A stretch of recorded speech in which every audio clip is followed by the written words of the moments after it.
Hello, welcome to SquishiVision, where I give my thoughts on, in this instance, what if. You're gonna have to excuse me. I've been fasting today, so I've just started eating my first mouthful of food, apart from Pringles, which you can't see because it's sitting on my green screen.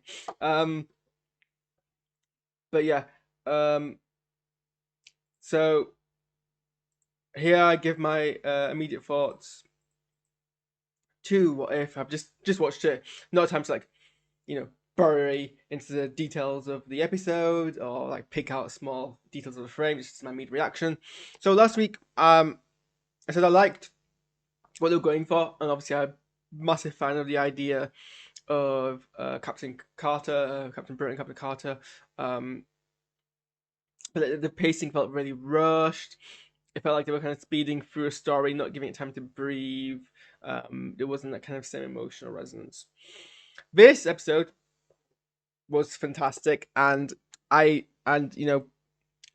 late Chadwick Boseman completely nailed it. If anything, I think I was more invested in his emotional performance in this than I was in his actual film appearances. Um, I just love okay, I love the concept that if it was T'Challa and not Peter Quill who went into space, T'Challa would just fix everything out of the goodness of his heart and literally solve so many of the problems straight out of the bat. I just love that. I think obviously like Star Lord, like Pete Quill is a very interesting character, but he's also a flawed. There's parts of his character which are meant to be negative, um, which may not come across if you also share these characteristics and you don't think they're negative. But Pete Quill's very masculine. He's very insecure. He's very to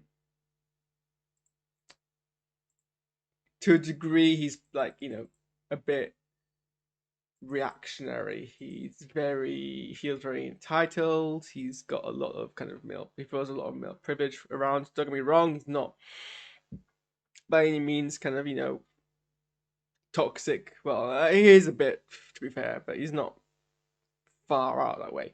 But he's basically as far as heroes go, he's. I don't know what's happening there. Right, give me a second because it's going to distract me. I think what the issue is I've got a slightly darker color set for my key, and so whenever I move, that's much cleaner. Okay, so yeah, I have to boost it up a little bit actually. Sorry, I should have done this beforehand, but I thought it was okay.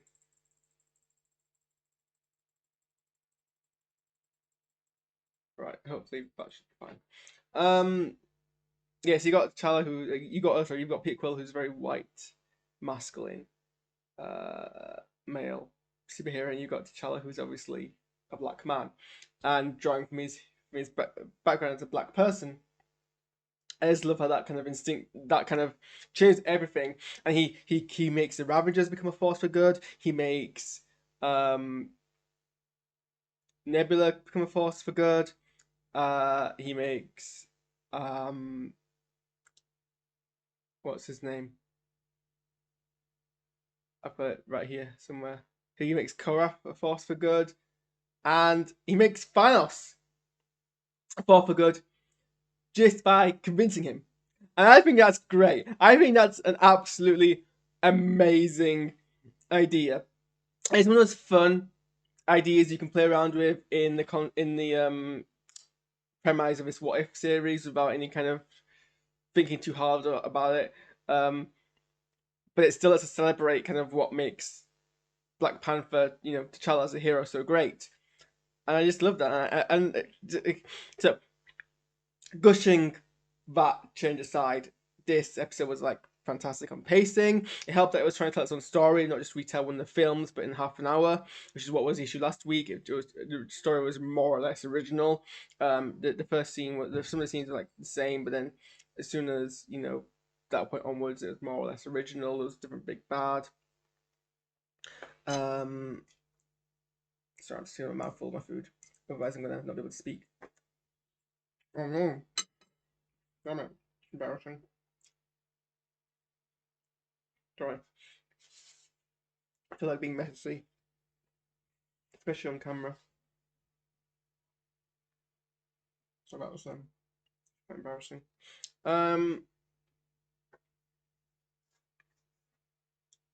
What else?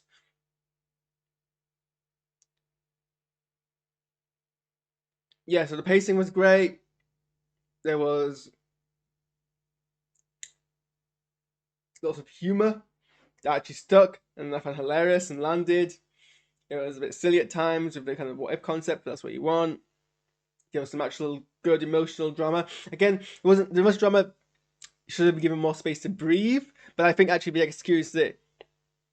I think no, they executed the emotional drama in the scope of the episode's length. Had the episode been longer, they could have let it breathe a bit more, and there could have been more emotional drama. But that's not their fault. I think it was appropriate amount of breathing space for the space of the episode that it had, so that was great. Yeah, I can't fault it. The action was good and fun to see. It was great to see a bit more of Benicio del Toro as the collector, but in a slightly different context, and actually give him some more weight because he's still probably kind of a side character in a larger story, while he was the main antagonist. As far as I can see, most of the original cast returned. From memory, I mean, the most notable, obviously, exception is Pete Quill, isn't played by Chris Pratt. Nor is Drax played by David Bautista, which there was some justified, I think, level of controversy. They didn't want to pay him in order to appear for his minimal role in the episode. But apparently they never even approached him. I mean, I think it's a bit. This is in green,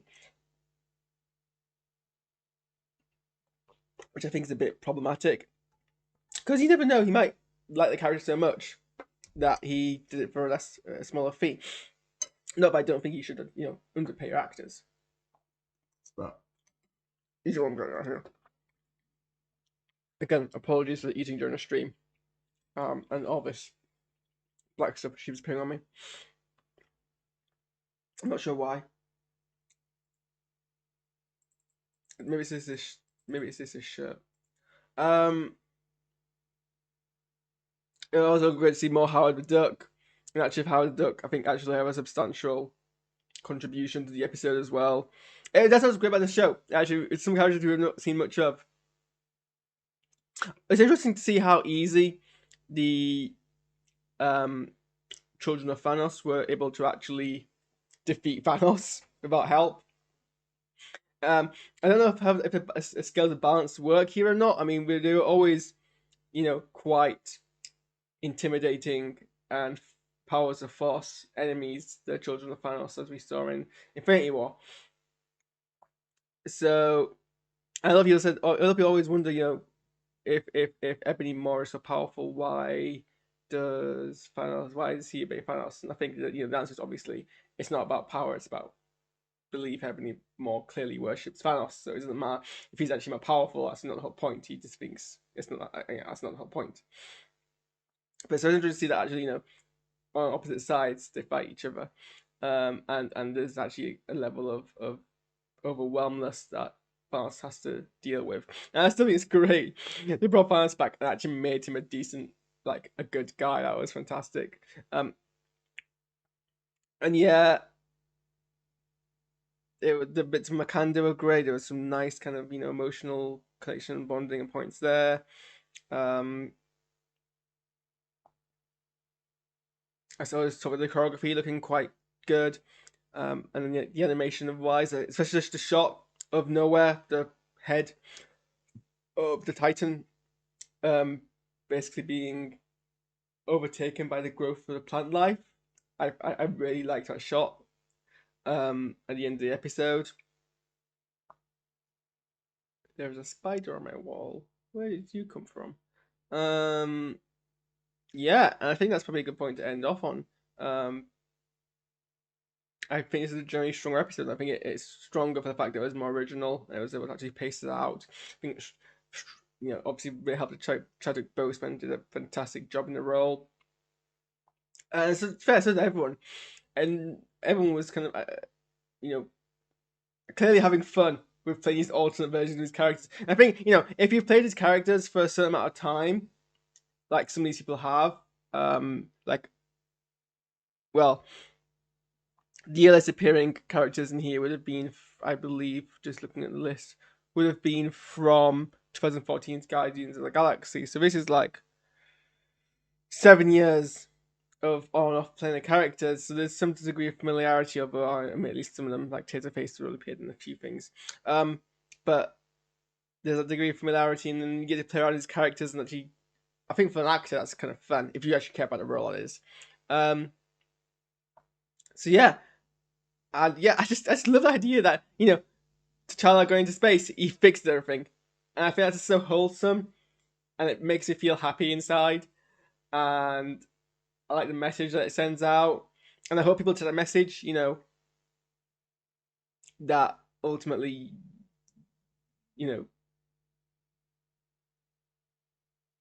take any kind of, you have to be an asshole. You can just be kind and do good. And if you have the power, you can change the world for the better. And I think that's always a great message. And I think this episode does a fantastic job of delivering that without making it pandering or virtue signaling or too kind of over the top or in your face. Not that there's a problem necessarily of doing that, because I think a lot of media needs to be in your face at the moment because a lot of messages are being missed.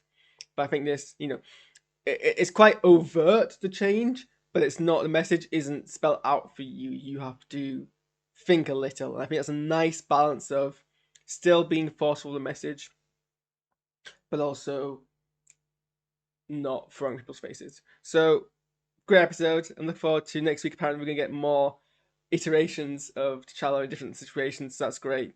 I'm looking forward to that. I'm not looking forward to next week. And obviously, Friday, Saturday, Sunday. I can't remember when Lower Decks actually comes out, but that's when you'll only see me next. So thanks for watching. I'm gonna, after I've finished eating my lasagna, I'm gonna do a watch of the trailer for Star Wars Visions. So that'll probably be in about 15 minutes time. So thanks for watching, and I'll see you shortly.